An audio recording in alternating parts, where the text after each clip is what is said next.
Bonjour à toutes et à tous, bienvenue dans l'épisode 29 de Pop News. Pop News, qu'est-ce que c'est? C'est le récap hebdomadaire de l'actualité pop culturelle. Je suis en compagnie d'Adrien. Salut Adrien, comment tu vas? Salut Thomas, ça va très très bien parce qu'on a un invité cette semaine, ça enchaîne. On a plein d'invités en ce moment et là on a un super invité que tu vas nous présenter. Ouais, on est en compagnie de Benjib. Salut Benjib. Salut. Tu vas bien? On t'appellera Ben. Très bien, ouais. On t'appellera Ouais, Ben pour l'émission. Benjib, qui es-tu? Tu es un vidéaste depuis 1 an et demi à peu près sur les internets. Ouais. Tu as eu beaucoup de succès, notamment sur YouTube, sur TikTok et sur Instagram, avec des formats très intéressants sur des anecdotes, des easter eggs, tu touches un petit peu à toute la pop culture en fait. Tu as eu un focus pendant longtemps sur Harry Potter, mais tu t'es ouvert beaucoup aussi à tous les sujets de la pop culture, et donc évidemment on s'est dit que c'était une bonne idée de t'inviter, puisque bon bah nous on parle de pop culture toutes les semaines, donc évidemment on s'est dit avec Ben, il se passe quelque chose. Il y a quelque chose à faire. Il y a moyen de faire quelque chose. Voilà. Donc on s'est dit, écoutez, on va lancer une bouteille à la mer, et tu nous as fait le grand plaisir de répondre par la positive. Donc ça nous fait très très plaisir. Merci beaucoup. Bah, avec plaisir. Moi, de toute façon, dès que je peux parler pop culture et licence que j'aime bien. Ouais.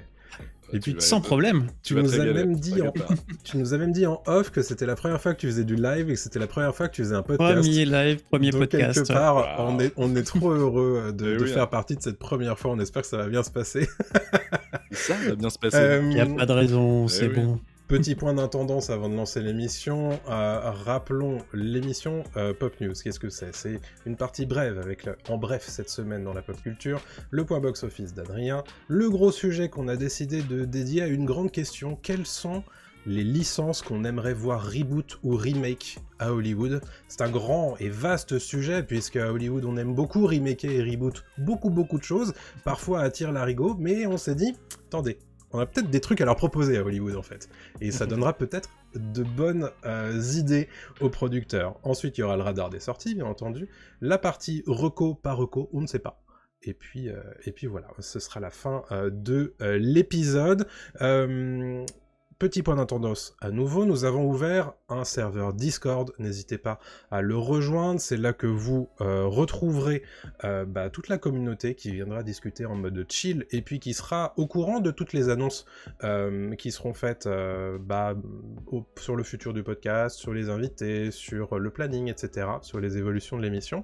Nous avons également ouvert une page Ko-fi qui vous permet de rejoindre le podcast et de le soutenir à hauteur de au minimum 1 € par mois. C'est un soutien qui est évidemment très important pour nous, puisque il y a des coûts fixes qui sont engendrés par la production d'un podcast, que ce soit le matériel, que ce soit les outils qu'on loue, ou que les outils internet aussi qu'on utilise, qui sont payants parfois. Donc n'hésitez pas à nous soutenir, et en contrepartie vous accédez à ce qu'on appelle le répondeur des abonnés. L'idée c'est que à partir de 1 € vous avez le droit de poser un message ou une question textuelle, et qu'on va lire dans le podcast dans une émission future. À partir de 5 € par mois, vous débloquez ce qu'on va dire le Membership Club Silver, donc le club membre argent, qui vous permet de poser une question cette fois en vocal, et à partir de 10 € par mois, c'est le Membership Club Gold qui vous permet en plus de me poser un message ou une vidéo, ou une question en vidéo. Donc n'hésitez pas, tout ça évidemment c'est des contreparties, et l'objectif évidemment c'est de nous soutenir. Bon, voilà. Merci évidemment à tous ceux qui nous feront l'amitié et le soutien de nous aider à financer cette émission. Et je précise que c'est disponible sur toutes les plateformes d'écoute, vidéo, etc. Donc je mettrai les liens, moi, sur Apple Podcast, Spotify, mais ce sera aussi sur YouTube, Dailymotion, c'est sur Twitch, etc. etc. Donc le lien, c'est Ko-fi, et on vous invite à regarder ça, peu importe où vous écoutez ou vous regardez l'émission. Tout à fait. Voilà, t'as fait le point sur toutes les plateformes où nous sommes, donc j'ai même pas besoin de le refaire. N'oubliez pas les likes, les petites étoiles, bien sûr, c'est comme ça qu'on va conquérir le monde, bien entendu. Allez, trêve de bavardage, entrons dans le vif du sujet. Je vous le propose, ce sont les brèves de la semaine. Alors les brèves de la semaine, on va commencer notamment par Black Mirror. Black Mirror qui a eu sa saison 6 cet été sur Netflix, et ça faisait un moment qu'on attendait des nouvelles du renouvellement ou pas de cette série qui est évidemment dans l'air du temps, toujours autant comme on l'a vu dans cette saison 6. qu'on avait moyennement aimé. Hein. Écoutez notre épisode dédié avec Adrien qu'on a sorti l'été dernier. Et ben, il se trouve que Netflix a pris le temps de discuter avec Charlie Brooker. Et bon, bah ça y est, il y aura bien une saison 7 de Black Mirror sur Netflix. C'est pas vraiment une surprise, hein, puisque la série s'est classée très vite, très très haut dans beaucoup de pays dans le monde, et pendant très longtemps en fait, hein, pendant au moins 4 semaines. Donc c'était évident qu'il y aurait une saison 7 à partir du moment où Charlie Brooker serait... inspiré, tout simplement. Donc visiblement, ils ont discuté avec Netflix et tout se passe bien, puisqu'ils ont signé à nouveau. Donc voilà. Ouais, bon, pourquoi pas. Après, c'est vrai, comme tu l'as dit, nous, on n'avait pas spécialement aimé la saison 6. Il y avait quelques épisodes à sauver. En fait, c'est ça, c'est un peu la construction aussi de la saison qui fait ça. Le premier épisode était sympa, et puis au fur et à mesure, je trouve que c'était un peu moins bon. Mais après, à voir s'il y a au moins 1 ou 2 épisodes qui ressortent dans cette saison 7 et qui sont cool, pourquoi pas, quoi. T'en as pensé quoi, toi, Ben Déjà, est-ce que t'as vu Black Mirror? Alors, c'est une licence laquelle je suis passé assez à côté. Ouais. J'ai pioché comme ça des petits épisodes de temps en temps. Je trouve que de ce que j'ai vu, c'est vraiment cool, mais je me suis jamais mis complètement à l'intérieur.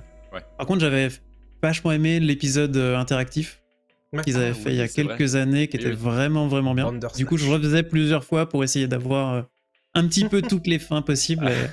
Ce truc de série dont vous êtes le héros, c'était cool. C'était cool, ouais. C'était un bon délire. Et en plus, il y avait des bons acteurs. Il y avait Will Poulter qui était dedans, qui faisait le développeur de jeux vidéo dans mes souvenirs. Ouais. C'est ça, ouais. C'était un épisode très cool, ouais. Mais en même temps, cette saison, faut se renouveler aussi, c'est compliqué. Hein. Ça fait un bout de temps que ça existe. Hein. Forcément, ouais. C'est dur. Mais bon.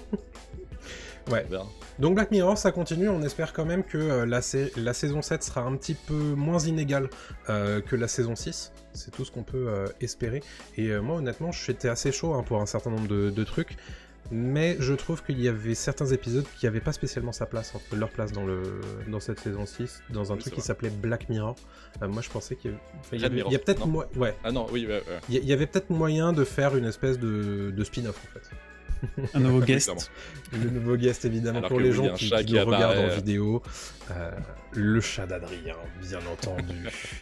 Voilà, qui est un petit peu notre mascotte, l'air de rien. Tout à fait. Autre brève au sujet de la saga Jason Bourne qui va continuer, a priori, Adrien.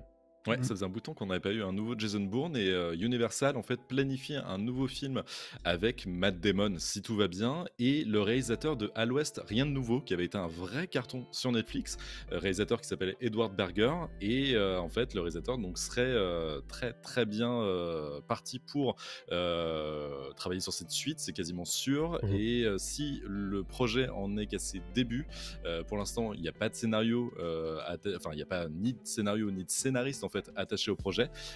C'est sûr et certain que Universal va lancer la franchise.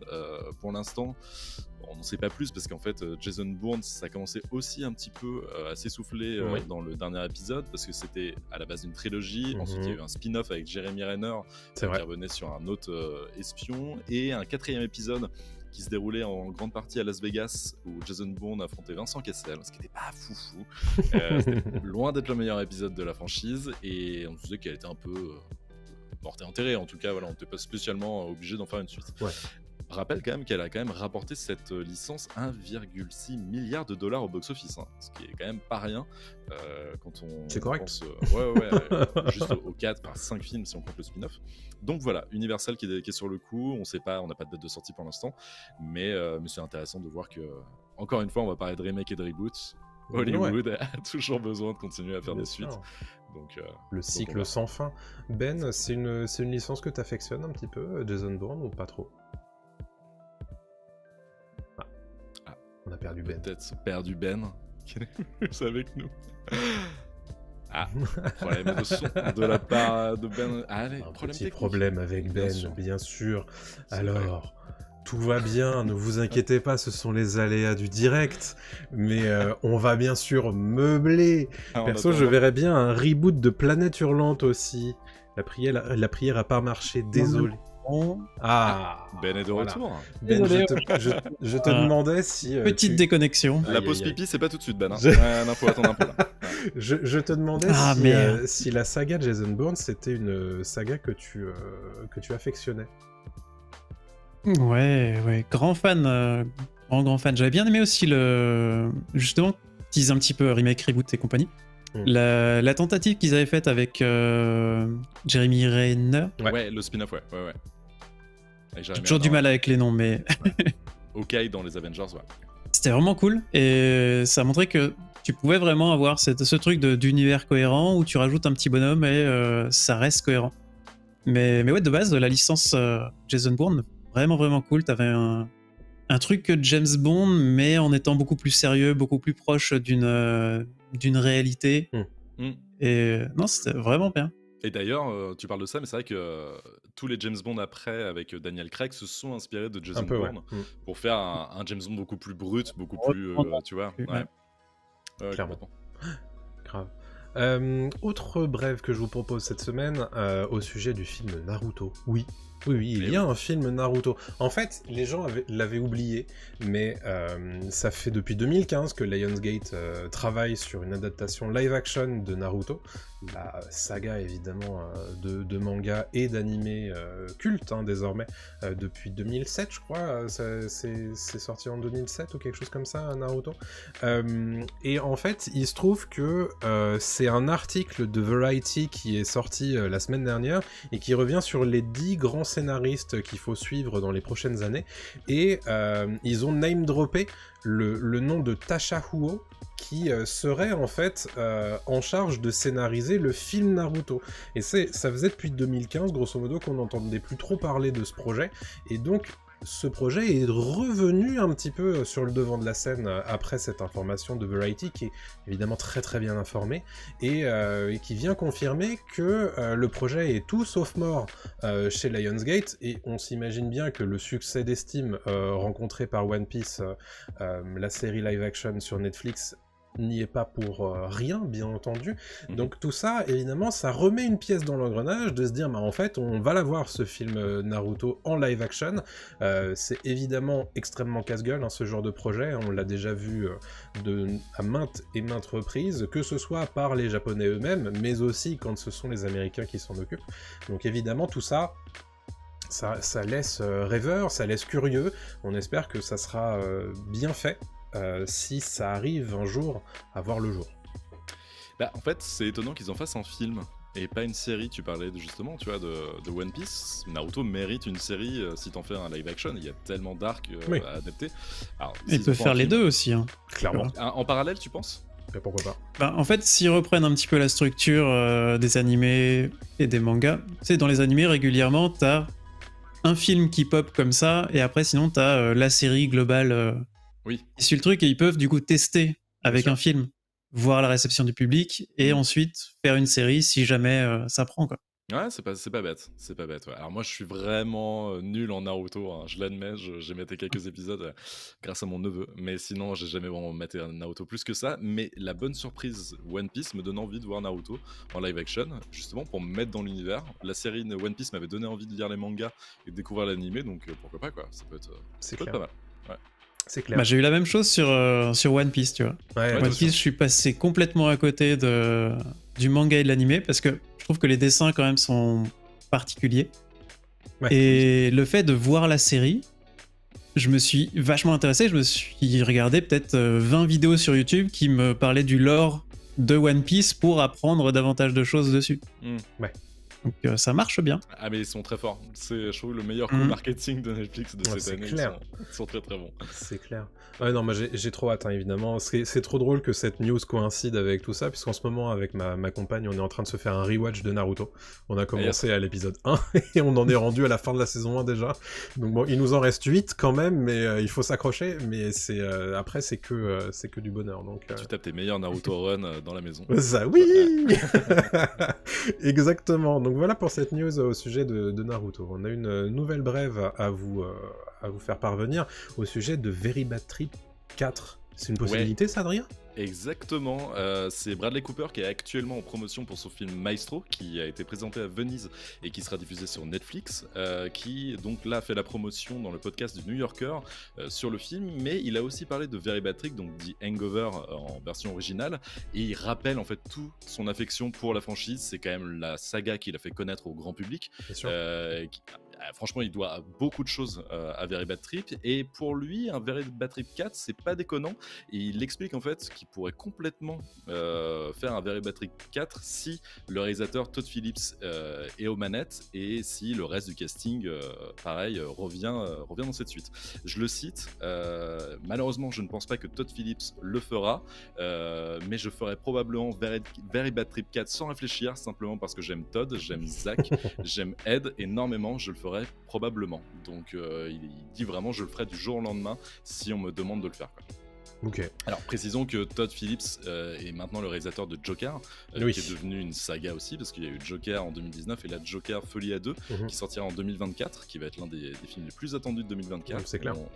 Joaquin Phoenix et Lady Gaga ensemble en Joker et Harley Quinn, et donc forcément Todd Phillips a peut-être d'autres chats à fouetter que de revenir à la saga Very Bad Trip. Il en est peut-être un peu loin de tout ça. T'as l'impression qu'il a été un petit peu adoubé par la critique. Alors même si Very Bad Trip avait pas non plus été conspué, hein, mais là il y a un côté maintenant Todd Phillips c'est autre chose. Hein, c'est un réalisateur qui c'est un auteur. Ouais, non, mais il y a un côté, tu sais, c'est pas la même chose de faire des films qui ont été vus partout dans le monde que faire des films qui, en plus, on se cachait un petit peu, ça fait bien en festival, quoi. Ouais. Genre Joker, il a été présenté à Venise, quand même. Hein. Ouais, bien sûr. Il a eu un run sur toutes les cérémonies de remise de prix de l'an suivant. C'est pas la même chose que Very Bad Trip. Donc, est-ce que Todd Phillips a envie d'un Very Bad Trip 4 ou pas? Ça, c'est à lui de répondre à cette question. Mais si ça se trouve, ils ont des idées. C'est peut-être pas pour rien que Bradley Cooper en parle, d'ailleurs. Bah en fait, il a un virage de carrière intéressant, un peu à la Adam McKay. Adam McKay qui avait fait Step Brothers, qui avait fait Anchorman, etc. Donc c'était des pures comédies ricaines, voilà, qui sont excellentes, hein, c'est des super comédies. Et d'un coup, qui ont eu un virage un peu plus sérieux, Adam McKay avec The Big Short, ensuite Don't Look Up, etc. Pareil pour Todd Phillips, Joker, de ce genre de film, quoi. Donc c'est intéressant, ces mecs qui viennent de la pure grosse comédie, qu'on voit plus d'ailleurs aujourd'hui, je trouve, aux États-Unis. Il y en a plus trop des comédies comme ça, et qui ont ce virage un peu plus sérieux et en même temps très grand public, parce que Joker avait dépassé le milliard dans mes souvenirs, ce qui est assez incroyable, quoi. Est-ce que toi, potentiellement, Ben, t'aimerais bien un Very Bad Trip 4 si jamais ça se fait? Bah, dans l'idée, j'irai le voir. Après, est-ce que j'ai envie de le voir réellement? Pas sûr. Parce que je me souviens du 1. Le 2 et le 3, je sais que je les ai vus, je suis incapable de dire ce qu'il y a dedans, quoi. Ouais. C'est en Thaïlande, le 2. Je l'ai revu il y a pas longtemps, il est un peu malaisant. Le 2, c'est avec Mike Tyson, c'est ça? Non, c'est dans le premier, le Mike Tyson. C'est dans le premier. Le premier, ouais. Moi, je les confonds un peu tous, parce que pour moi, c'est 3 fois le même film, en fait. Et je les ai vus tous les 3, hein, mais c'est vrai que ça devient complètement confus, un petit peu comme un épisode de Very Bad Trip, au final, pour ces personnages. Et tu parlais de scénaristes qui avaient fait un virage de la comédie au sérieux. Il y a un très bon exemple de ça, hein, c'est Craig Mazin quand même. Craig Mazin, The Last of Us, Tchernobyl récemment, mais c'est quand même Scary Movie 3-4, Super Hero Movie, c'est Very Bad Trip 2 et 3 quand même. Voilà, ouais. Donc comme quoi en fait tu peux faire de la grosse comédie potache et derrière avoir des prix Exactement. Et avoir la meilleure série de HBO quasiment sur ton CV, pourquoi pas. En parlant d'auteur finalement, je vous propose de parler du futur projet de James Gunn. James Gunn dont le futur projet sort en 2025, hein, il a été confirmé, Superman Legacy sortira bien en juillet 2025 à sa date qui était prévue avant les grèves. On a désormais des informations concernant le casting de ce film. Alors on savait déjà qui serait Lois Lane et Clark Kent, on sait désormais qui jouera comment il s'appelle, Jimmy Olsen. Ce sera nul autre que Skyler Gisondo. Alors vous connaissez peut-être pas son nom, mais vous l'avez peut-être déjà vu dans Licorice Pizza, oui c'est ça, et The Righteous Gemstones, ainsi que Santa Clarita Diet. Moi très honnêtement, j'ai pas trop vu ses précédents rôles, mais c'est le mec que tu vois des fois de temps en temps en second rôle, quoi. Mais Licorice Pizza, il a un rôle marrant dedans, quoi. Mais faut s'en rappeler. Ouais, exactement. Et surtout, grosse news de casting évidemment, c'est l'antagoniste de Superman dans Superman Legacy. Ce sera Lex Luthor, et il aurait pu jouer Superman, puisqu'on le savait en négociation avancée, Nicholas Hoult jouera finalement Lex Luthor. Nicholas Hoult que vous connaissez bien entendu, hein, puisque c'est X-Men First Class, c'est Mad Max Fury Road, c'est bien d'autres choses aussi. Skins à l'époque. Oui, c'est vrai.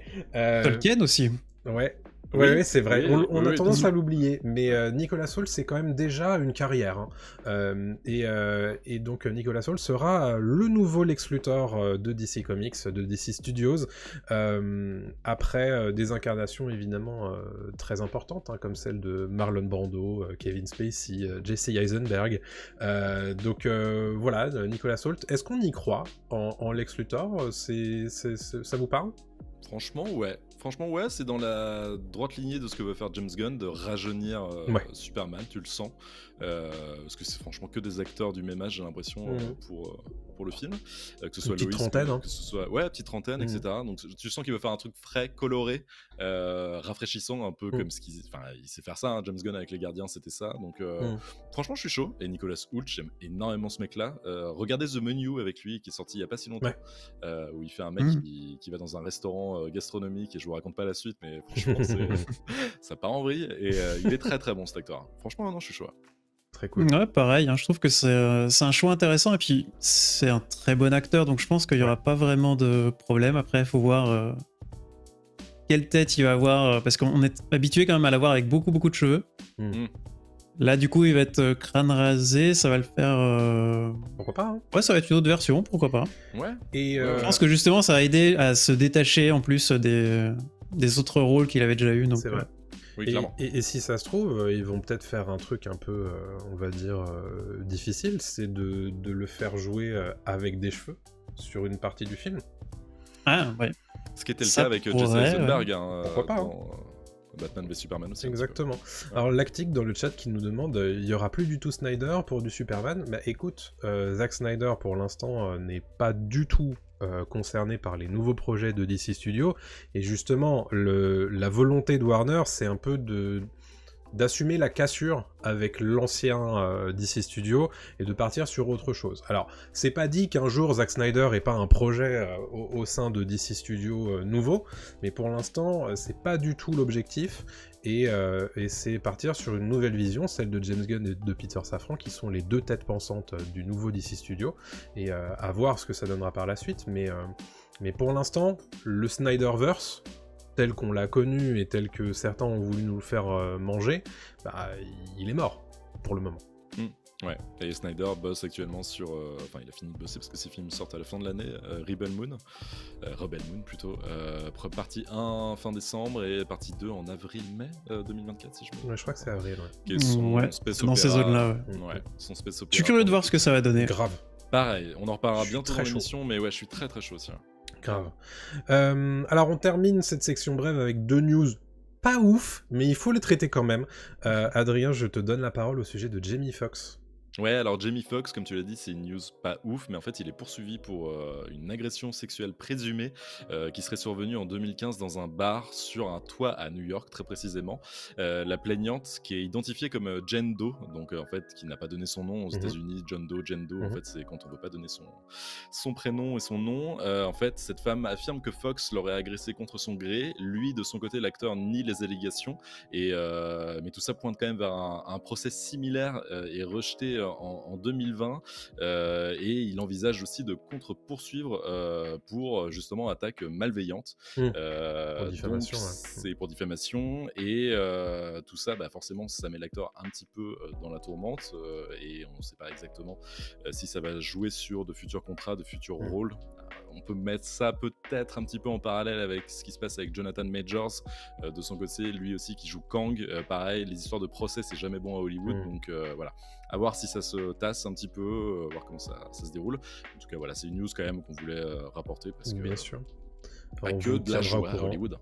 On vous tiendra au courant, hein, évidemment, s'il y a des développements à ce sujet. Tout comme sur cette dernière brève de cette séquence. Alors, vous le savez, évidemment, le conflit israélo-palestinien fait évidemment de nombreuses victimes chaque jour sur le sol du conflit, bien entendu. Mais il y a aussi un conflit qui est médiatique et qui se joue un petit peu partout dans le monde et qui est très compliqué à gérer pour beaucoup de monde, puisque y a des stars qui prennent position, et il y a des marques qui sont pas spécialement d'accord avec certaines positions qui sont tenues par certaines stars, et c'est exactement ce qui s'est passé cette semaine avec la star de Scream, Melissa Barrera, Scream 5 et 6 de mémoire. Elle devait être la tête d'affiche de Scream 7 et a été virée pour ses positions prises sur Instagram. Elle a ouvertement dit son soutien au peuple palestinien, sans spécifiquement accuser... Ah si, elle a quand même accusé le gouvernement israélien de perpétuer un génocide, etc. Donc voilà, il se trouve que ça ne passe pas du tout du côté de Paramount, qui a pris les devants et a complètement terminé le contrat en fait de cette actrice, et a expliqué en fait que pour eux c'était leur position, elle est claire. Ils ont une tolérance zéro pour l'antisémitisme. Donc elle part du principe que la marque part du principe que l'actrice a fait preuve d'antisémitisme. Je suis pas spécialement sûr d'être d'accord avec ses propos, mais écoute, c'est comme ça. En tout cas, il se trouve que la marque a pris ses distances avec l'actrice et qu'il y a des choses qui se passent en coulisses. C'est-à-dire qu'a priori, Jenna Ortega aurait menacé, elle aussi, de casser son contrat et de ne pas honorer son contrat pour Scream 7 en soutien à l'actrice. Donc c'est peut-être pas encore tout à fait joué cette affaire, mais compliqué de revenir sur ce genre de choses. C'est un peu flou du côté de Jenna Ortega.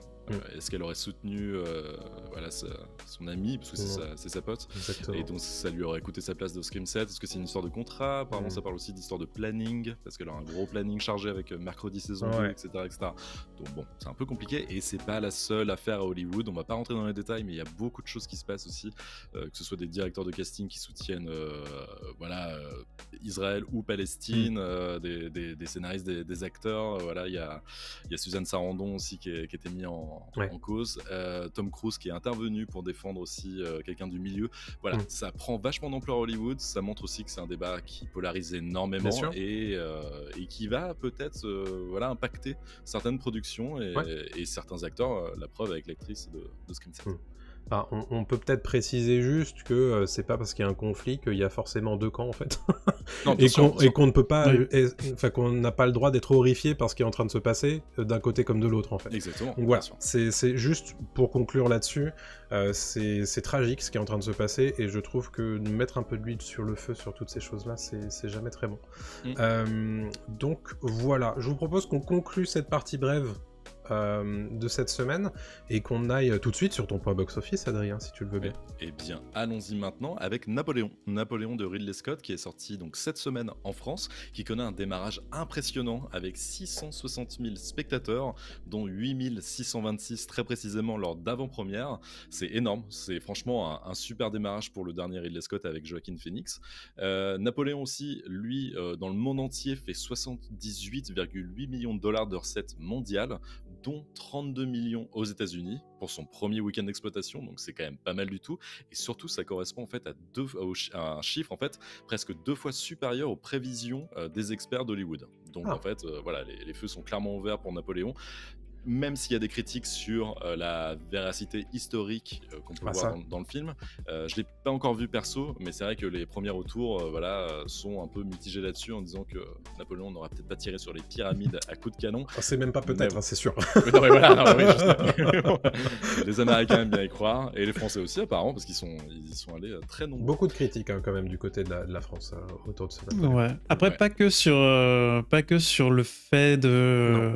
fantasy historique, pas que, parce que je sais pas si tu l'as vu. Pas encore. Moi, je l'ai vu. J'ai hâte de le voir. Samedi, et il y a. En fait, tu sens que il manque des bouts, quoi. Ouais. Parce que tu as la version qui doit arriver sur Apple TV qui va a priori faire 4 heures. Ouais. Là, on a 2h38, donc quasiment 2 fois moins. Et on le voit. On le voit vraiment parce que tu as des enchaînements de scènes. Et tu peines en fait à faire le lien parfois entre les trucs. Et t'as plein d'éléments qui sont hyper rushés. Ouais. Donc je pense qu'au-delà des critiques sur est-ce que c'est vraiment comme ça que ça s'est passé dans l'histoire, pour l'instant en l'état, je suis pas sûr que ce soit un très bon film. Ouais. Alors qu'on en attendait beaucoup quand tu vois Ridley Scott, tu te dis ouais, ça va être du grand spectacle, à la limite. L'histoire, tu peux éventuellement mettre de côté en disant bon, ça va être une interprétation du truc. Et autant je vois les différents messages qu'il veut faire passer, le point de vue qu'il met en place, mais derrière, ouais, en tout cas sur le montage qu'on a eu au cinéma, il manque des trucs, quoi. Mais tu sais que je serais même prêt à attendre la version d'Apple avant de la voir au ciné, pour vraiment. Franchement, je pense que c'est un meilleur plan parce que moi je me dis, je serais curieux de voir la version de 4 heures, mais est-ce que j'ai envie de revoir les 2h30 que j'ai déjà vues ? Ça. Il me faudrait juste la version sans la version ciné, tu vois. Juste les morceaux que t'as pas eu, quoi. C'est ça, parce que se poser 4 heures pour refaire la moitié du film que t'as déjà vu, ça va être compliqué. Petit enfer. Je vais être très honnête, je pense que je vais faire la même chose. C'est-à-dire que, à mon avis, la version Apple TV+, c'est peut-être plus ça qui va m'intéresser. Par contre, avec la chronologie des médias, je sais pas quand est-ce qu'on va la voir. Ouais, mais alors justement, est-ce qu'il n'y a pas une zone grise sur en fait, c'est une autre pas version, le même film puisque c'est une autre version, donc ça c'est peut-être plutôt en tout cas pas avant 2024, c'est évident, mais c'est vrai que la chronologie des médias française est très particulière et peut-être que ça pourrait peut-être pas sortir tout de suite. Bon après, je peux dire chiante, hein. Elle est chiante cette chronologie des médias. Disons que je comprends pourquoi elle est faite, mais elle cadenasse un peu beaucoup de choses. Très franchement. Elle a moins son sens qu'avant aussi, je trouve. Ouais, mais bon, c'est un autre débat. C'était le point de Napoléon. Exactement, je poursuis mon point box-office avec Hunger Games, la balade du serpent et de l'oiseau chanteur, le titre le plus long du monde, qui a attiré 613 000 spectateurs en France, ce qui est vraiment pas dégueulasse. Au niveau mondial, le nouveau Hunger Games a atteint environ 197 millions de dollars au box-office mondial. Pareil, c'est pas mal du tout parce que son budget est estimé à peu près à 100 millions de dollars, donc les résultats sont déjà prometteurs, il va rentrer dans ses frais. Donc pourquoi pas la mise en chantier d'une nouvelle franchise Hunger Games. On verra. Mais là, ça va être compliqué parce que t'as Collins qui est pas forcément. En fait, elle a exprimé pas mal de points de vue, mais les années précédentes, avant la sortie de celui-là, c'est de dire je fais pas de livre si j'ai pas quelque chose à raconter d'intéressant et vraiment. Ouais, elle a envie que chaque livre soit vraiment. Se justifie. Voilà. Et du coup, c'est pas. Enfin, je vois pas ce qu'ils pourraient mettre de vraiment pertinent comme suite à cette balade. Parce que là, on a une fin qui est bien en tant que telle. Ça laisse plein de trucs ouverts, mais qui n'ont pas forcément besoin d'être fermés, tu vois. Ouais, mais tu vois, ça arrive assez souvent quand même qu'il y ait des adaptations de bouquins et que Hollywood derrière continue de faire des adaptations ciné. Sans forcément avoir un matériau de base. Ça dépend du contrat qu'elle a signé avec Lionsgate, je crois, qui possède les droits. Je pense que s'il y a un truc qui se passe du côté de Hunger Games prochainement, ce serait plus une série qu'une suite au spin-off pour le coup. Mais à voir. Il pourrait s'inspirer d'Harry Potter et repartir sur l'adaptation de la trilogie de base, mais en série. Bien sûr. Parce qu'il manque plein de trucs dans les livres qui étaient... Enfin, dans les films qui étaient dans les livres. Oui, tout à fait. D'ailleurs, à ce sujet, avant de te laisser continuer, Ben qui a sorti une vidéo très récemment sur Hunger Games et l'univers notamment de Panem, n'hésitez pas à aller regarder ça sur sa chaîne. Benjib. Il y a même des shorts si vous avez pas beaucoup de temps. Exactement. Allez voir ça. Le troisième film que tu nous as sélectionné, Adrien, sur ton point box-office, quel était ? C'est Mars Express, qui est un film d'animation français, Cocorico, qui a l'air très très très bien. Je l'ai pas encore vu, mais j'ai très hâte de le voir. Film d'animation français par le réalisateur de Last Man, la série. série, une excellente série qui raconte en fait Mars Express. Je vais pas rentrer dans les détails non plus, mais voilà, c'est un film de SF, parce qu'on n'en fait jamais des films d'animation SF en France, donc c'est très rafraîchissant, et il a déjà cumulé 10 432 entrées, dont 5 192 en avant-première, donc la moitié, et tout ça pour son premier jour, ce qui est quand même pas mal du tout. Je poursuis avec Le Garçon et le Héron de Miyazaki et des studios Ghibli, qui lui a déjà cumulé 1 230 000 spectateurs en France, donc son run va bientôt se terminer, mais au moins le dernier film de Miyazaki, pour l'instant, parce qu'apparemment il travaillerait sur un projet, a dépassé le million. Je continue avec The Marvels, donc le dernier Marvel en date, qui lui a fait 552 000 entrées en France et à l'international a franchi la barre des 187 millions de dollars au box-office, sauf que le budget du film est de 274 millions de dollars. Donc ça va être extrêmement compliqué, voire je pense impossible d'atteindre ce chiffre-là, qui ne serait même pas un chiffre rentable en fait, ce serait juste un chiffre pour atteindre le budget initial du bordel. Oh si je peux appeler ça comme ça. Ça tire la gueule chez Disney en ce moment. Ouais, c'est un peu complexe. C'est compliqué. Pourtant il y a des trucs bien dedans. Moi, je fais partie des gens qui ont passé un bon moment, tu vois. Ouais, tu vois je comprends ceux qui critiquent, mais c'est sympa en fait. Enfin, ça dépend de ce que t'attends du film au départ, mais ça se regarde bien, quoi. J'en parlais la semaine dernière à la fin dans nos recos, et je disais que en fait c'était pas si pire, dans le sens où tout le monde lui a chié dessus entre guillemets, et en fait c'est juste un Marvel qui est moyen, quoi. Il est meilleur que Captain Marvel 1. Il est tu vois, est-ce que c'est pire que Ant-Man 3? Je suis pas sûr en fait, tu vois. Ouais, non, mais il y en a plein, enfin il y en a pas plein. Il y en a plusieurs des Marvel qui sont moins bons que celui-là, et en fait, ça fait partie de ce... Comment dire ? En ce moment, Marvel, ils aiment bien tester des trucs. Ils vont te mettre, typiquement She-Hulk, où ils voulaient faire une sitcom à la Ali McBeal. Tu vois, ils testent différents trucs, sauf que le public s'attend à retrouver la même chose que ce qu'il a déjà vu. Exactement. Et j'ai vu des comparatifs entre Captain America 2, donc Winter Soldier, et The Marvels, qui est censé être Captain Marvel 2.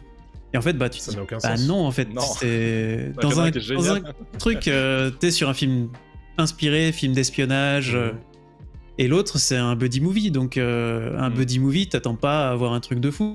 Tu veux justement avoir une synergie entre les personnages, et puis ça se passe bien, quoi. Ouais. Exactement. Donc bon, en tout cas, ça va être très compliqué pour The Marvels. Et je termine par Wish, le dernier film d'animation des studios Disney, qui a fait 49 millions de dollars à l'international, ce qui est un démarrage ok.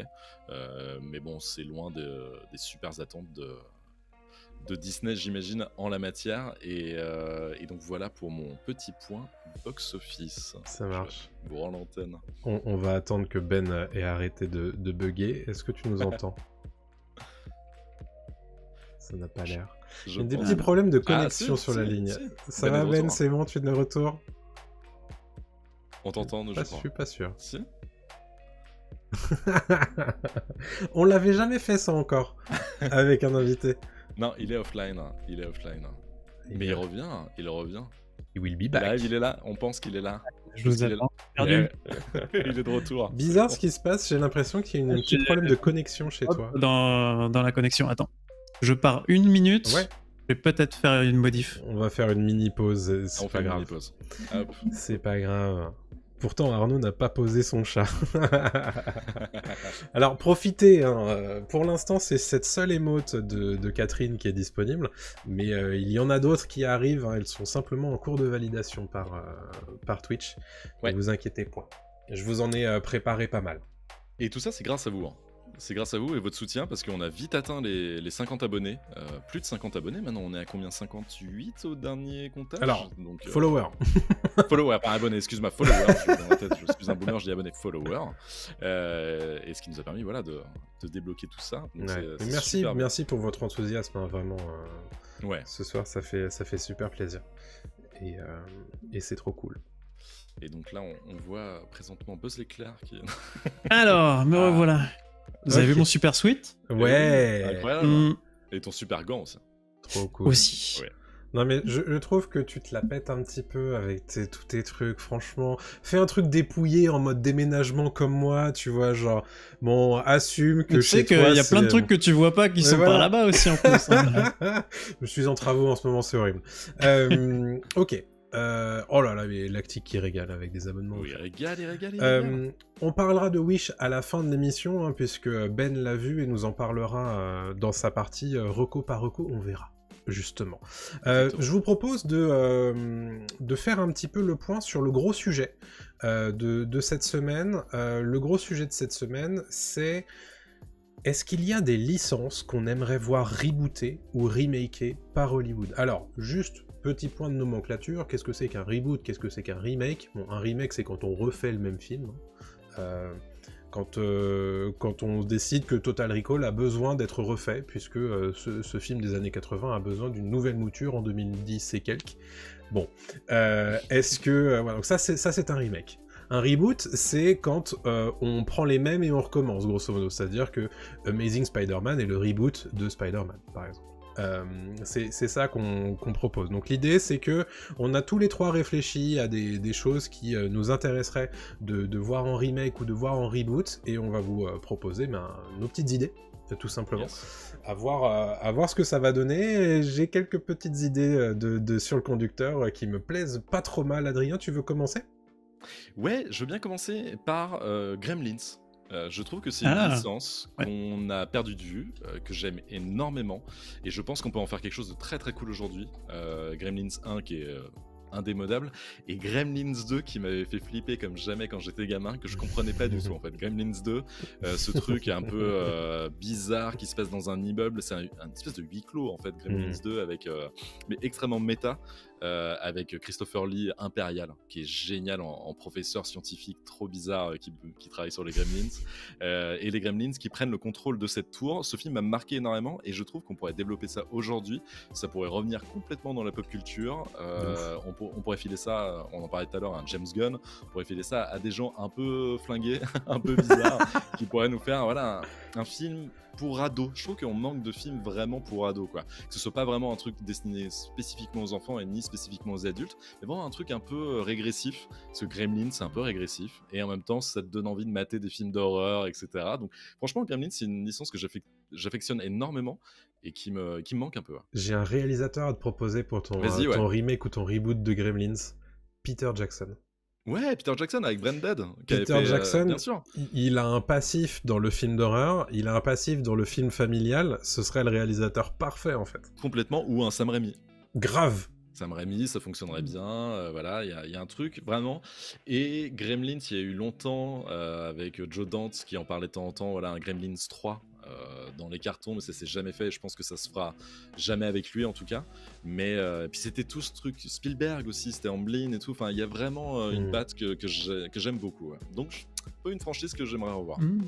Je le vois bien avec les Duffer, les showrunners de Stranger Things. Grave. Tu leur donnes ça et je pense qu'ils peuvent vraiment beaucoup s'amuser.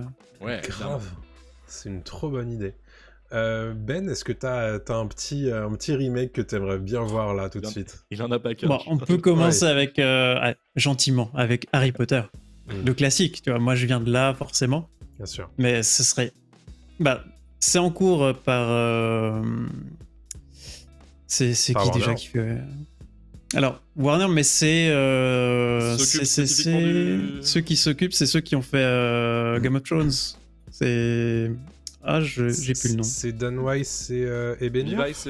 Non, la chaîne. Ah, HBO Max. HBO, voilà. HBO, ouais. Et sur le papier, je suis à la fois hyper hypé, à la fois hyper peureux, donc aussi parce que c'est tellement culte en fait les films que on a cette imagerie qui est déjà ancrée dans le cerveau de ça doit avoir telle tête. Bien sûr. Oui. Harry Potter, c'est Daniel Radcliffe, tu vois. Et donc, je suis super curieux de voir comment est-ce qu'ils vont faire pour arriver à nous replonger dans le même univers avec des acteurs totalement différents qui vont du coup être un tout petit. Que ça commence, il a 10-11 ans, tu vois. C'est ça, il a 11 ans. Ouais. Et je suis curieux de voir ça parce que en même temps, il y a tellement d'histoires dans les livres qui n'ont pas été traitées par les films que ça va. Enfin, il y a énormément de potentiel, tu vois. Sur la série, tu te dis une saison, un livre. Ouais. T'as le temps de prendre le temps, de vraiment aller dans des trucs, de montrer plein d'éléments qui ont forcément dû être coupés. Oui. Et mais dans l'idée, franchement, ça peut être cool. Toi, tu trouves que ça justifie ça je suis un peu... Moi, je suis pas fan du fait de remaker Harry Potter en série, parce que je trouve que c'est un peu de l'argent facile. J'aurais préféré avoir un autre...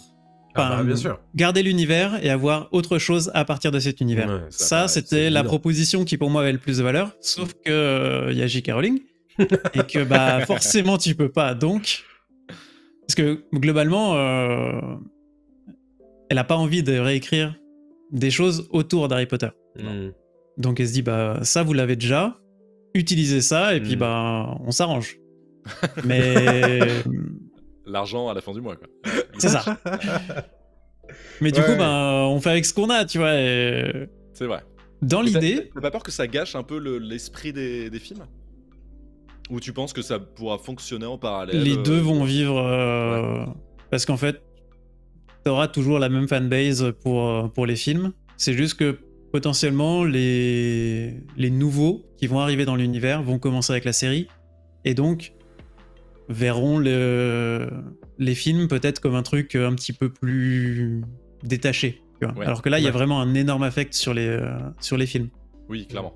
C'est clairement. Mais après, c'est pas forcément gênant. Après, est-ce que c'est pas trop tôt ? Il y a ça aussi, parce que les films sont pas si vieux que ça. Ils se regardent encore vraiment très très bien. Clairement. Le dernier, il a même pas 15 ans, hein, donc ouais. C'est 2011, un truc comme 2011, ça, le tout dernier. Donc... Après, c'est un projet pour moi, c'est un projet qui aurait pu être... Oui, mais ça reste trop tôt pour moi. Mais je suis quand même curieux de voir le résultat final. Et de toute façon, je regarderai. Mais tu sais quoi, je suis sûr qu'on va réinviter Ben quand on aura des gros sujets Harry Potter, parce que t'auras plein de trucs à nous dire à ces sujets. Peut-être qu'on a un projet d'épisode sur Harry Potter. Peut-être. On verra. Écoutez, moi je vous propose de parler de mon premier remake reboot que j'aimerais beaucoup voir. C'est Firefly, la série Firefly qui a été injustement retirée des antennes beaucoup trop tôt. Après de mauvaises audiences en fait. C'est une série qui est sortie, on va dire, peut-être un petit peu trop tôt et qui n'a pas eu le soutien de la chaîne qu'elle aurait dû avoir. Pour les gens qui connaîtraient pas, c'est du space opéra en fait, avec du space western en fait. L'idée c'est qu'on suit un équipage à bord d'un vaisseau qui s'appelle le Firefly et qui parcourt dans des aventures la galaxie. C'est évidemment le premier grand rôle de Nathan Fillion qu'on a vu beaucoup plus tard. Et donc évidemment, moi j'aimerais beaucoup que ça revienne. La vérité, c'est que ça ne reviendra pas, hein, puisque Joss Whedon est pas vraiment en odeur de sainteté du côté de Hollywood. Et donc c'était lui, en fait, hein, derrière cette série, et derrière le film Serenity. Donc ils avaient tenté de créer une espèce de licence autour de ça. Ça s'était un petit peu continué en comics et tout, et puis au final ça a complètement été abandonné. Buffy du coup. Exactement. Exactement. Donc il y avait eu 3 comics qui proposaient d'autres aventures de l'équipage, et puis ça s'était arrêté. Mais bon, Firefly, ça n'a pas du tout l'aura de Buffy contre les vampires, hein, bien entendu. Mais et moi j'aurais bien aimé voir au moins une suite à Firefly. Ça n'arrivera pas, mais je vous dis le truc qui me ferait rêver, quoi. Voilà. Mais tu me donnes une superbe transition en parlant de Buffy contre les vampires, parce que moi, c'est la série que j'aimerais voir remaker. Sans les visages en plastique des vampires. Mais je sais pas, tu vois, ça donne son charme au produit quand même. Ouais, je sais pas. En les rematant de temps en temps, je les remate quand même assez souvent, les Buffy. Tous les peut-être 4 ans, je m'en fais un run de Buffy. Et c'est pas une mauvaise série. Il y a des thématiques en fait qui non, il y a plein de trucs vraiment cool. Hein. C'est vachement d'actualité en fait. C'était précurseur sur plein de thématiques féministes, sur la l'adolescence, sur tout ça. C'était super, c'était assez génial, de mieux en mieux écrit en fait au fur et à mesure des saisons. Les dernières saisons sont vraiment incroyables, et le problème c'est Joss Whedon, encore une fois. Le mec fait des trucs cool et il les gâche après avec sa réputation, quoi. Mais donc, sans Joss Whedon... dans la sauce tout seul, hein. Bien sûr, non mais voilà, c'est juste pour dire qu'on cite 2 séries de Joss Whedon à la suite. Mais sans Joss Whedon, je pense qu'il y a quand même n'importe qui peut reprendre le flambeau et faire quelque chose de très cool. Un bon remake. Au lieu de nous faire des remakes de Gossip Girl ou des conneries comme ça, faites-nous un remake de Buffy qui était vachement plus intéressant, quoi. Donc voilà, moi, ce serait mon petit remake en série, en tout cas, que j'aimerais voir. J'avais croisé l'acteur qui joue Spike en convention. Marceur, c'est ça? Ouais. Ouais. Il a un peu vieilli quand même. Ouais, ils vont changer l'acteur. S'ils le font, le côté vampire est passé. Hein,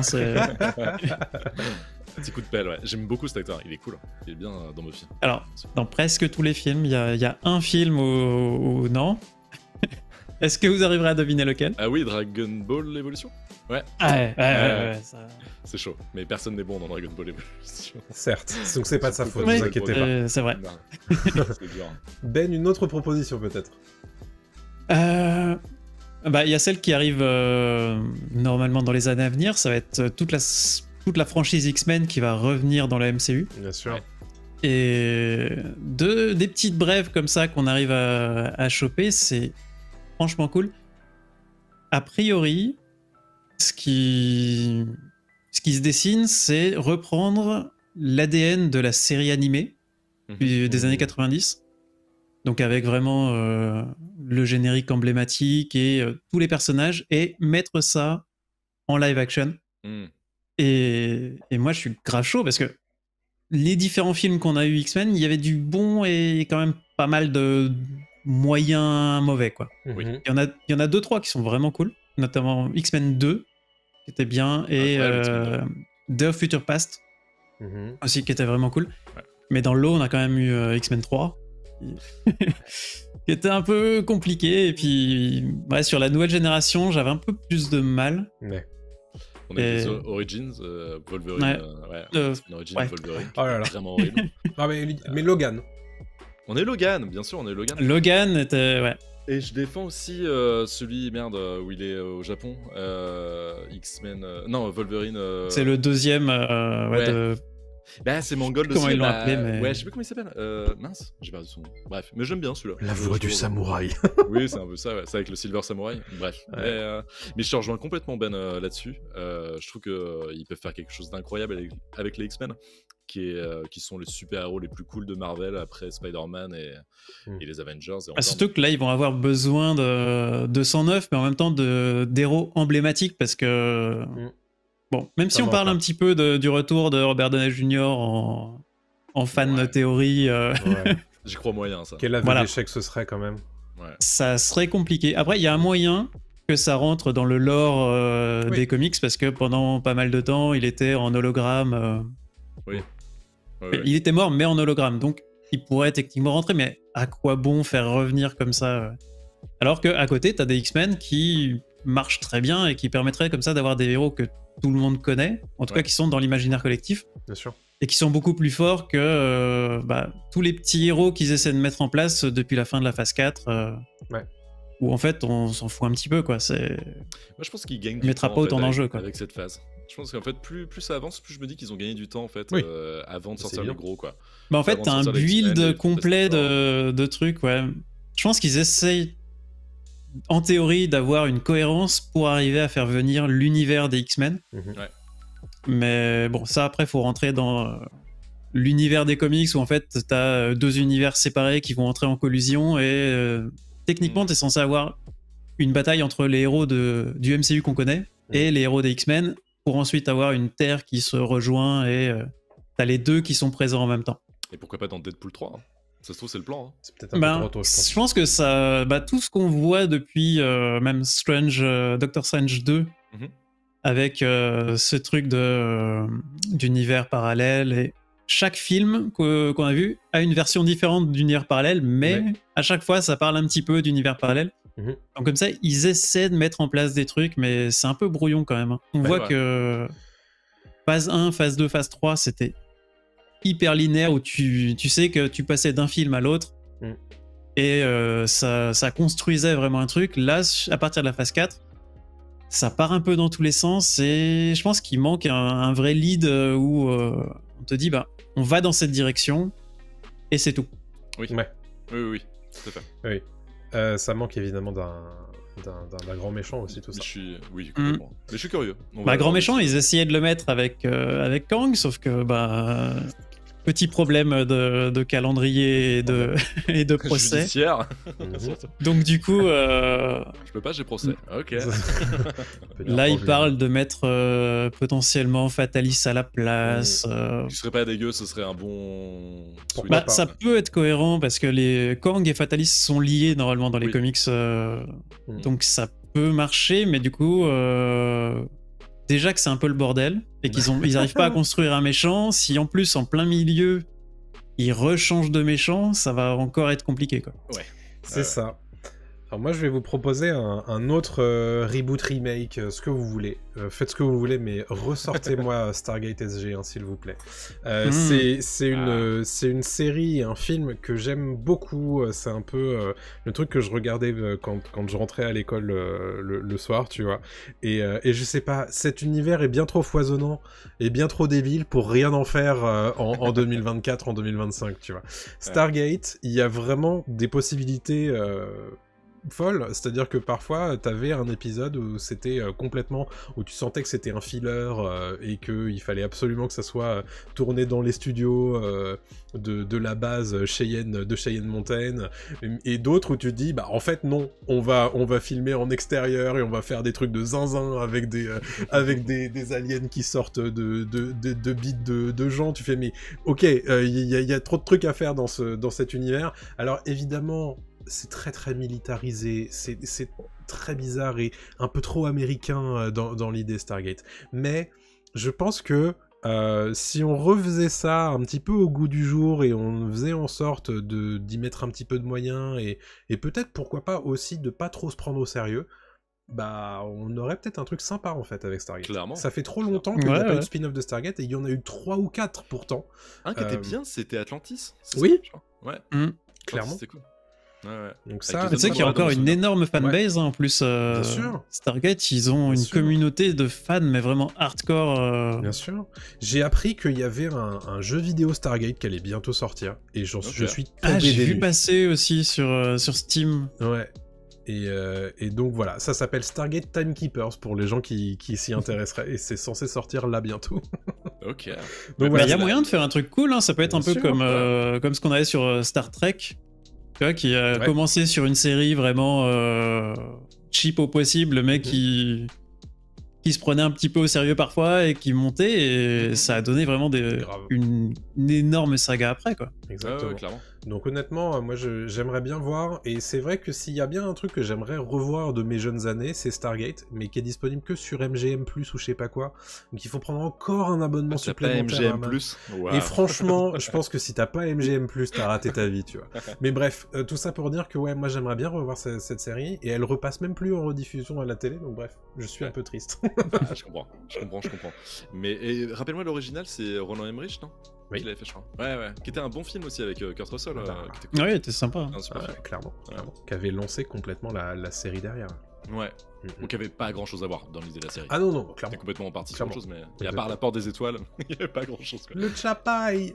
Il reprenait un petit peu les pins sur la tête, quoi, mais après le reste. Les Goa'uld. Rendez-moi mes Goa'uld et Tilk, s'il vous plaît. Voilà. À qui le tour, je sais plus. Adrien, s'il te plaît. Alors en fait, ça m'a donné. Ça sera pas sur YouTube ou Twitch et tout. Tu pourras pas l'illustrer, mais ça m'a donné envie de parler de Code Quantum, tout ça. Qui est quand même une super série. Mais ils l'ont pas rebooté? Non, il n'y a pas eu de reboot. Mais si. Alors, je l'ai pas vu passer. Non, j'ai pas vu passer. C'est sûr et certain qu'il n'y a pas eu de reboot. Attends. Non.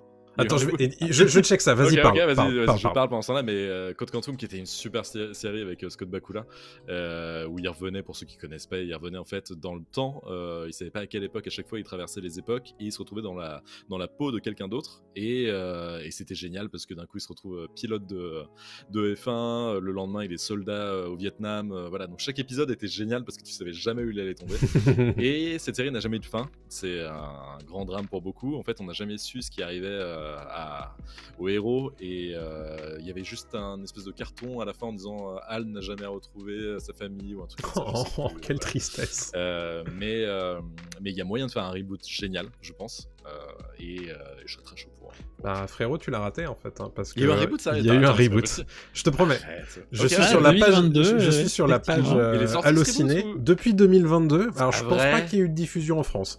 Mais il y a effectivement Quantum Leap, donc Code Quantum 2022, qui est sorti aux USA. En France, je crois pas que ce soit disponible. C'est fini cette histoire. Il y a 2 saisons, donc ça doit être toujours en cours. D'accord, alors là je suis complètement passé à côté. Attends, je te fais le synopsis. Cela fait près de 30 ans que le docteur Sam Beckett est entré dans l'accélérateur de particules et a disparu. Aujourd'hui, une nouvelle équipe dirigée par le physicien Ben Song a été constituée pour relancer le projet dans l'espoir de comprendre les mystères derrière la machine et l'homme qui l'a créée. Ok, d'accord. Voilà. Bon, bah alors là, je sais ce que je vais regarder ce week-end. Mais je crois pas, je suis pas certain que ce soit disponible en France pour le coup. Ah, bon, je me renseigne ce week-end. Tant pis. Bah, dans le même esprit, t'as Sliders aussi qui était dans le même truc. Bien sûr. Ah, Sliders. Incroyable. Et ça pourrait vraiment être cool parce que c'était un peu cheap sur certains effets. Oui, je pense qu'on peut le dire, oui. Ça pourrait être bien, quoi. Les amis, j'ai trouvé le passage. C'était ça. Non, mais alors... non mais les gars, au bout d'un moment, par contre, si on sort toutes les séries de nos enfances, il faut que je relance de Demain à la Une, en fait. Oh, mais oui. Oui. C'était cool. C'était cool. Mais en fait, c'est ce genre de série, et on en parle là dans le chat, il y a quelqu'un qui a parlé du Caméléon. En fait, c'est ce genre de série où c'est les épisodes de la semaine. Et en fait, c'est la trilogie du samedi. Tout ce qui était dans la trilogie du samedi, tu peux les refaire. Charmed, etc. Tout ça, ça a été refait. Charmed a eu un reboot, ouais. Alors, un reboot. J'ai pas regardé. Moi non plus. Dans le chat tout à l'heure, il y a quelqu'un qui a droppé Dark Angel. Et je me suis dit, attends. Tu peux pas reboot Dark Angel, puisque Dark Angel, c'est Jessica Alba, et il y a personne d'autre, en fait. Ouais, c'est vrai. C'est compliqué, là, en plus. C'était James Cameron, à l'époque, je crois, en plus, non son producteur, je crois. À prod, ouais. Il a fait quelques petits trucs, ouais. Mais oui, toutes ces séries-là, elles étaient bien, et elles méritent d'être rebootées, mais intelligemment, quoi. Ça pourrait être... Mais Sliders, j'avais pas pensé, j'adorais Sliders. C'était super. Excellent série. Et bah, Ben, t'en as peut-être d'autres, de ton côté Narnia. Narnia, ça pourrait être vraiment bien parce que ils ont sous-exploité vraiment à mort et ils ont fait un... En fait, j'aimerais bien voir Narnia traité avec le même sérieux que Le Seigneur des Anneaux. Oh, t'en demandes beaucoup, hein. Ouais, mais en fait, quand tu regardes, les deux auteurs, ils étaient contemporains. Ils se tiraient un peu la bourre sur qui est-ce qui va inventer le meilleur univers, machin. Bon, Tolkien a gagné. Mais dans l'idée, tu vois... Je trouve que tu regardes Narnia, t'as vraiment l'impression d'avoir un film pour enfants qui ne s'intéresse pas vraiment aux adultes. Moi, j'aimerais bien une version où c'est ok pour les enfants, mais c'est aussi ok pour les adultes. Parce qu'il y a énormément de choses que tu peux faire et t'as un univers qui est hyper riche. Sauf que quand tu regardes les films actuels, ça fait un peu... truc... légèrement cheap alors qu'ils ont un budget quand même qui est énorme. Ils ont il y a des minotaures je crois à un moment mais qui sont en peluche. Enfin c'est c'est très étrange quoi. Mais Narnia, Thomas, t'allais en parler j'imagine. Ah bah oui. Je te coupe l'herbe sous le pied. C'est Greta Gerwig qui s'occupe de faire un reboot en fait. Pour Netflix. Ah, chez Netflix, ouais. Bah tu vois, je savais pas. Ça fait des années en fait. Je crois qu'ils ont les droits depuis 2018. Ils en ont toujours rien fait. Et c'était un peu en rumeur depuis l'an dernier et ça a été confirmé cette année. Greta Gerwig s'occupe au moins du premier film Narnia pour Netflix. Donc bon, déjà on a la satisfaction de voir que ça va avancer, et la deuxième satisfaction c'est que c'est Greta Gerwig qui sait faire des choses de sa caméra, donc et qui est pas contre faire des trucs un peu louvdingue comme on l'a vu cet été avec Barbie. Donc honnêtement, oui, louvdingue. Bon, je tente des choses, mais je suis très curieux de voir ce qu'elle va en faire, vraiment. Ouais, si elle le fait, parce que là, vu qu'elle est sur le toit du monde avec Barbie, oui. Au bout d'un moment, peut-être qu'on lui proposera des projets peut-être différents qui lui plairont plus, donc à voir. Mais c'est vrai que ce serait cool, hein. Ce serait sympa. Grave. Je propose... toi, vas-y, Thomas, c'était à ton tour. Oh, moi j'en ai plus beaucoup, mais ouais... Alors, après, si, pour faire un petit... pour faire un petit truc sur une grosse licence, et on sait que c'est plus ou moins en travaux, c'est Pirates des Caraïbes. Pirates des Caraïbes, je trouve que ça fait trop longtemps que cette licence est en sommeil, et ça fait trop longtemps qu'on n'a pas eu un bon film, en fait, surtout de Pirates des Caraïbes. Alors, sommeil léger, parce que de temps en temps, il se réveille quand même... on est bien d'accord. Mais c'est-à-dire que, on le sait, qu'il y a 2 films qui sont en préparation autour de Pirates des Caraïbes. Il y en a un qui a été plus ou moins abandonné, qui devait avoir Margot Robbie en tête d'affiche, et il y en a un deuxième qui est en train d'avancer. Donc je suis très curieux de voir ce qu'ils vont en faire, et moi j'aimerais bien qu'on remette un petit peu tout à plat, qu'on arrête un petit peu avec Will Le Bottier, qu'on arrête un petit peu avec Jack Sparrow, etc. et qu'on reparte un petit peu vraiment de l'avant, et qu'on explore en fait un petit peu ce monde-là, parce que dans la piraterie il y a tellement de choses à faire, et je pense que c'est un thème qui est tellement universel et qu'on peut vraiment explorer de maintes et maintes façons, que je pense qu'il s'était peut-être un petit peu trop encadré autour de Jack Sparrow, et c'est un peu dommage. Évidemment, Johnny Depp en Jack Sparrow c'est incroyable, donc comment tu veux ne pas faire un truc que sur Jack Sparrow, mais je pense que ça leur ferait du bien de s'éloigner de ce personnage-là et de repartir peut-être sur autre chose. Parce qu'on manque un petit peu de gros trucs un peu fantastiques, un petit peu barrés dans ce genre-là en ce moment, et je trouve que Pirates des Caraïbes a tous ces critères-là, il peut les remplir en fait. Ouais, donc, le matériel de base est hyper riche, et grave. Tu peux vraiment explorer plein de choses avec plein de légendes autour de la piraterie, exactement, la mer, enfin tout. Ouais, c'est clair. Franchement, il y a du potentiel, ouais. Je trouve.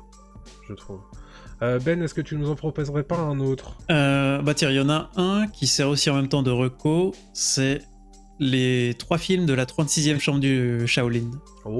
Qui sont vraiment cinéma hongkongais des années 60-70. Grosse référence de Tarantino, qui le cite à chaque fois comme parmi ses films préférés. Et moi, j'ai découvert ça quand j'étais petit, et à chaque fois, je trouvais ça trop bien. C'est génial. Ouais. C'est franchement, mais tu suis l'évolution d'un mec qui level up comme ça, et t'as vraiment en plus un aspect un peu jeu vidéo où vraiment le mec devient de plus en plus fort. Et revoir ça avec des techniques modernes, avec une imagerie vraiment belle, ce serait franchement super cool. C'est pas faux. On avait eu ça, toute proportion gardée, avec The Raid, dans l'idée, le côté fight, un peu tu vois, brutal, etc. C'est le genre de truc qu'on n'a pas trop, les films d'arts martiaux, c'est un peu passé de mode en ce moment. Même si de temps en temps il y avait des Hitman et des choses comme ça, mais c'est bien. Ouais. Moi j'en ai un dernier, ça a été dit dans le chat aussi, c'est Columbo. C'est con, mais Columbo, il y a eu longtemps une comparaison. Non, mais je rigole pas. Non, mais moi j'imagine le truc en fait. Bah, en fait, mais Mark Ruffalo. Mais qui est-ce que tu mets? Ah, Mark Ruffalo, ouais. Ouais. Et on lui a dit souvent, regardez, il y a des interviews de lui, on fait quand est-ce que vous faites Columbo? C'est le même, c'est exactement le même. Tu le grimes un tout petit peu, tu lui mets les cheveux en bataille et comment un impair part passer, c'est nickel. Et comme Mark Ruffalo joue dans des séries de temps en temps, notamment sur HBO, franchement, tu fais une mini-série Columbo, moi je suis sûr que ça cartonne. Et j'adorerais mater ça. Ouais. T'as regardé les vidéos de Méa? Oui, alors, il en fait trop. Il y en a plein. Trop sur Columbo, il en fait trop. C'est hyper intéressant, franchement. C'est super intéressant.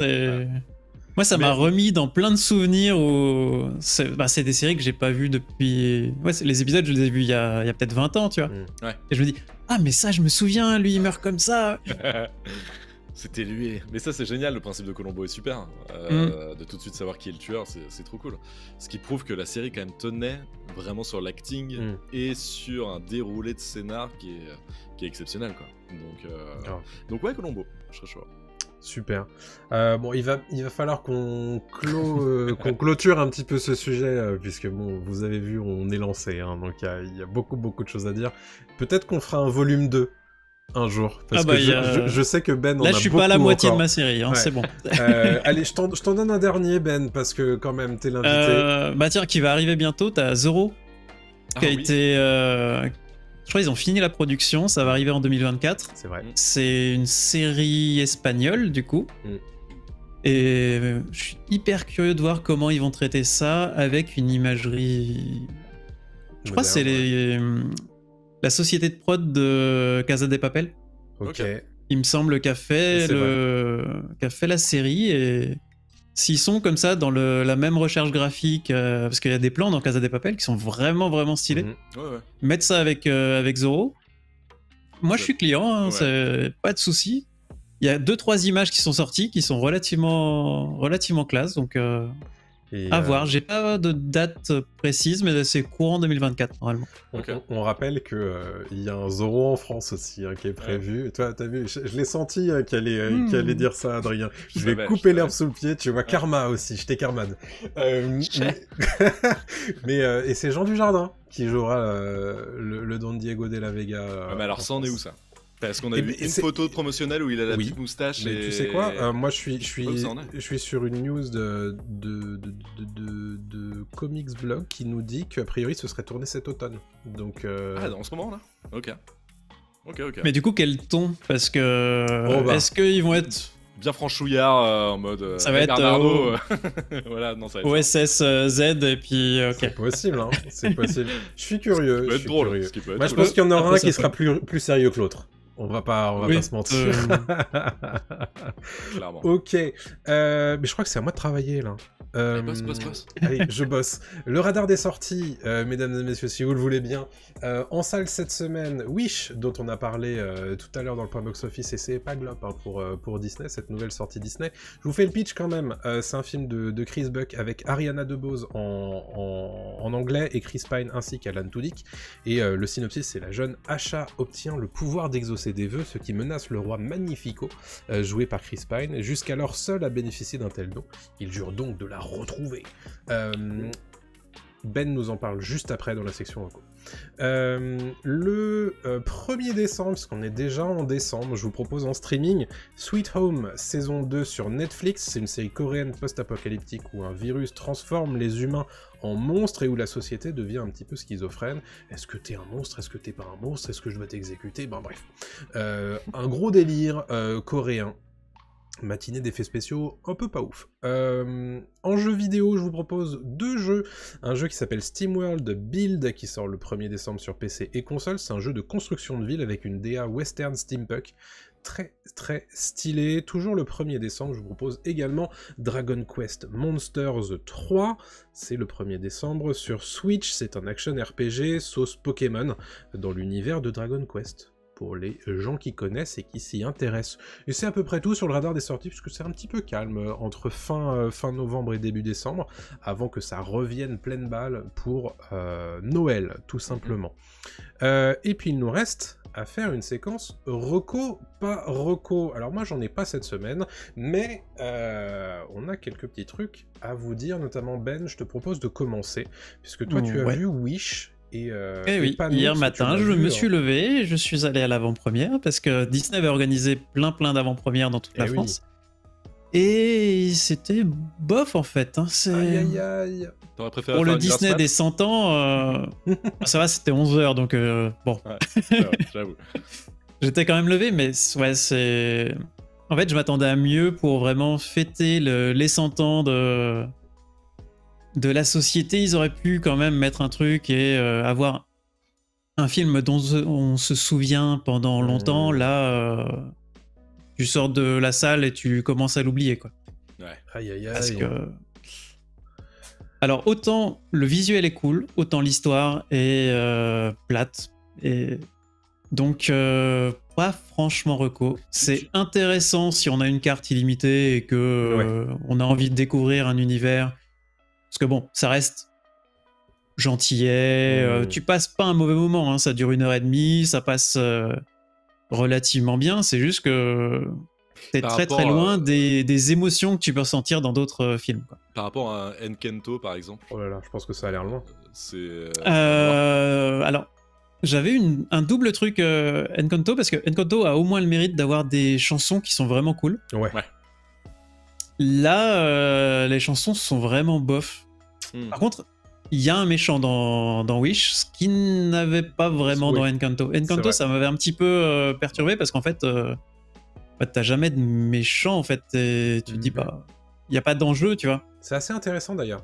L'enjeu dans Encanto, c'est plus... c'est la destruction secret, de la famille. C'est comment je fais pour m'en sortir. Le méchant, en réalité, c'est plus la fatalité, en fait, dans Encanto, j'ai l'impression.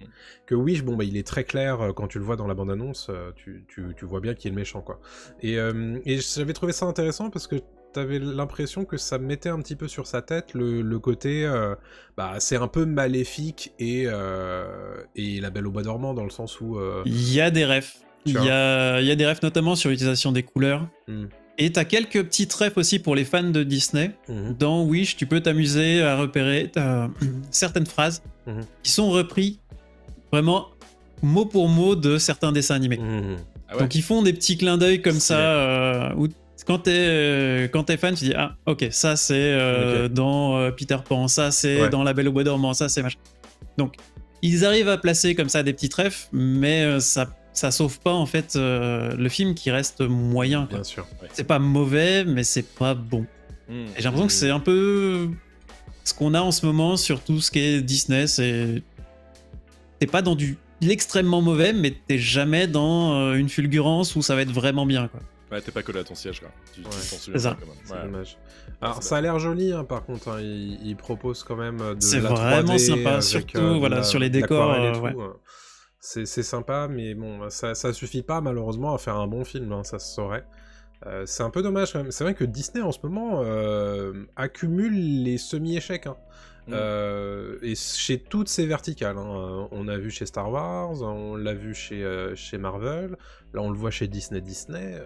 Ça commence à faire beaucoup. Hein. Ouais. À Star Wars, j'étais plus emballé, tu vois, déjà. Ça dépend les projets. Ahsoka, moi j'avais bien aimé, tu vois, parce que ça reprenait plein de trucs vraiment pour fans, mais je me dis, tu connais pas le contexte, tu comprends rien. Enfin, la série t'apporte rien. Après, c'est compliqué, Star Wars. Il y a du bon et du moins bon, et je trouve qu'il n'y a pas d'excellent en dehors d'Andor ces dernières années. C'est un peu dommage. Et encore, Andor avait divisé quand même vraiment beaucoup, parce que bien sûr, t'es dans du Star Wars et ils sont où les combats Est-ce que tu peux vraiment mettre tout le monde d'accord désormais avec Star Wars? Ça, c'est un autre sujet qu'on débattra peut-être un autre jour.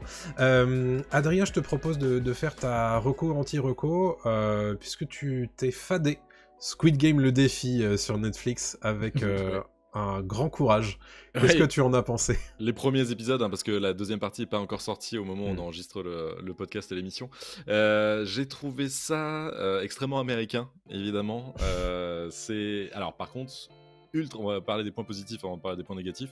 C'est super fidèle à tout ce qui est présent dans la série Squid Game, à savoir le jeu 1, 2, 3 soleil avec la poupée géante qui tourne la tête, le jeu des gâteaux. Alors pour tous ceux qui sont misophones, avec les bruits de bouche, c'est horrible, c'est un enfer. Au secours. Cette émission, parce qu'on entend tous les bruits de ils doivent lécher le... Ah là là, oui, ils doivent lécher justement les gâteaux pour ensuite les découper, voilà. Donc vraiment l'univers et toute la patte graphique qu'on voyait dans la série, elle est extrêmement bien reproduite dans cette télé-réalité. À part ça, comment dire, alors c'est vraiment une télé-réalité pure comme on peut l'imaginer. Ils doivent gagner, je sais plus combien ils peuvent gagner, genre 4 millions de dollars, ce qui est énorme quand même. Je crois que c'est l'un des plus gros gains, voire le plus gros gain de tous les temps pour une série, pour une télé-réalité. Ils sont une centaine de participants et donc ça se déroule comme dans la série. Ça commence par le 1, 2, 3 soleil et puis ensuite ça continue. Sauf que il y a des épisodes filler où ça discute beaucoup. En fait, je trouve que moi franchement j'ai fait avance rapide sur plein de trucs où des fois tu dis mais j'ai juste envie de voir les jeux, moi je m'en fous des gens. Bien sûr.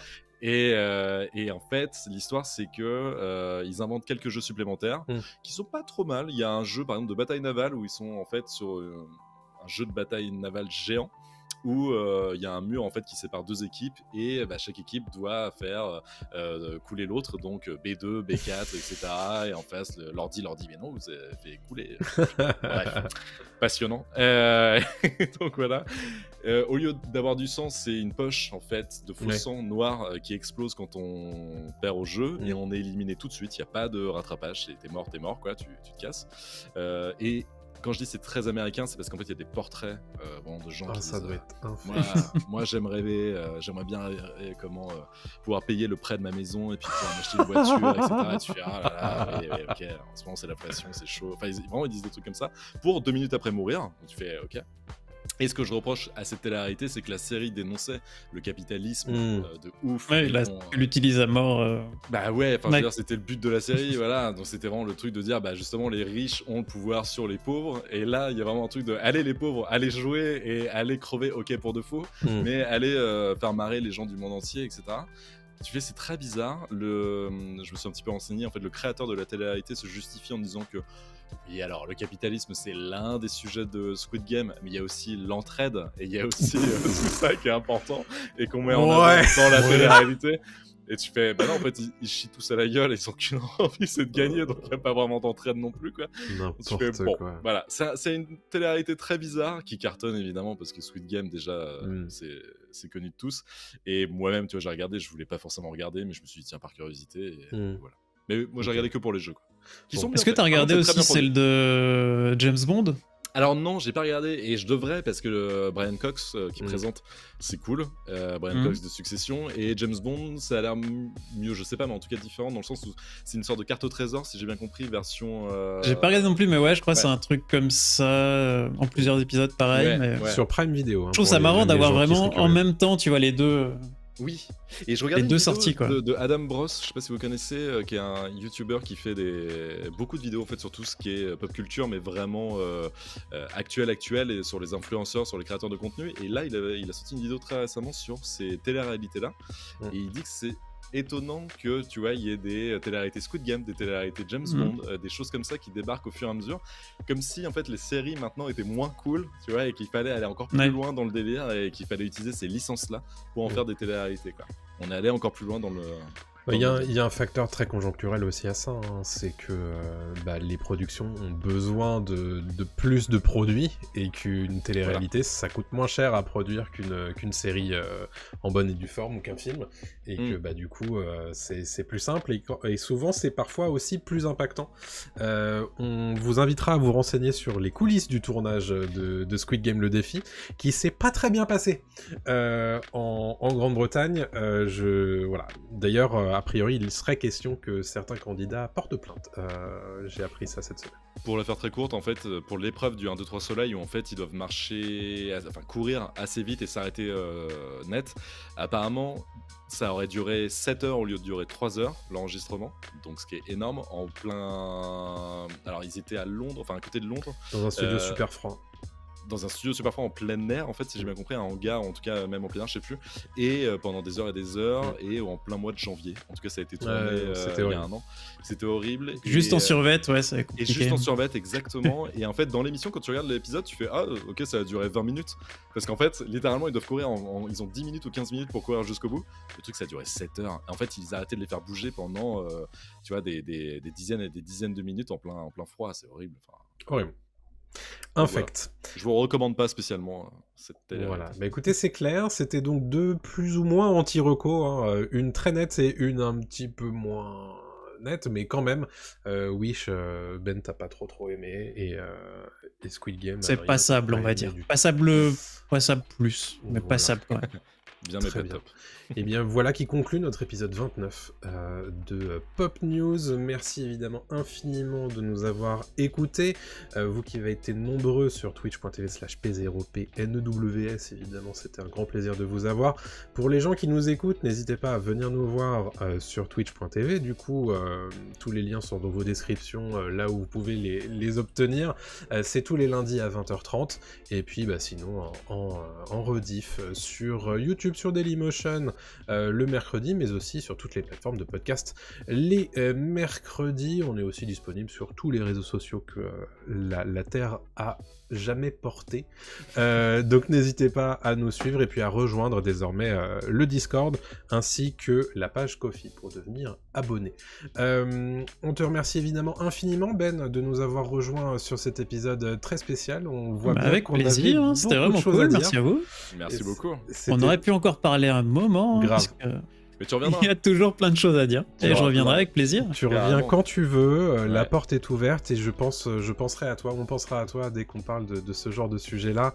Alors bon, en fait, on pourrait t'inviter toutes les semaines, puisque tous ces sujets-là sont très compatibles. Il y a pas mal de choses, en général, ça va. Mais ouais, donc grave, tu reviens quand tu veux, et puis évidemment, chers auditeurs, allez voir la chaîne YouTube, Instagram ou TikTok de Ben. C'est Benjib un petit peu partout, en fait. Ouais, tu tapes Benjib avec un G, par contre, parce que à chaque fois que je dis Benjib, les gens mettent un J. Ah oui, c'est un G. Et oui, bien sûr. Faudrait que je vois pour peut-être faire une modif un jour, mais... B-E-N-G-I-B, donc G comme Gérard, n'hésitez pas évidemment à aller suivre notre invité, et puis qu'on retrouvera avec grand plaisir une autre fois, bien entendu. Merci à tous de nous avoir écoutez, et puis d'ici la semaine prochaine, portez-vous bien, et à la semaine prochaine. Salut tout le monde. Salut à tous. Ciao.